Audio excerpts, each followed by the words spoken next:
معاہدہ اتنا طویل ہوا کہ لوگ ببول کے پتے اور چمڑا کھانے پر مجبور ہوئے۔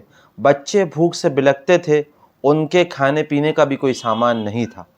جب اسلام مکہ میں پھیلنے لگا تو قریش نے یہ طے کیا کہ بنو ہاشم جو کہ رسول اللہ صلی اللہ علیہ وسلم کا قبیلہ ہے، ان کا کلی بائیکاٹ کیا جائے اور ان سے کوئی بھی تعلق نہ رکھے۔ انہوں نے ایک معاہدہ تحریر کیا اور اسے لکھ کر کعبے کے اندر لگا دیا تاکہ لوگ اس پر عمل کریں۔ یہ دیکھ کر بنو ہاشم شعب ابو طالب کی ایک گھاٹی تھی، اس میں چلے گئے اور وہاں پر اپنے آپ کو قید کر لیا۔ تاجروں کو بھی منع کر دیا گیا تھا کہ کوئی چیز ان تک نہ پہنچائیں۔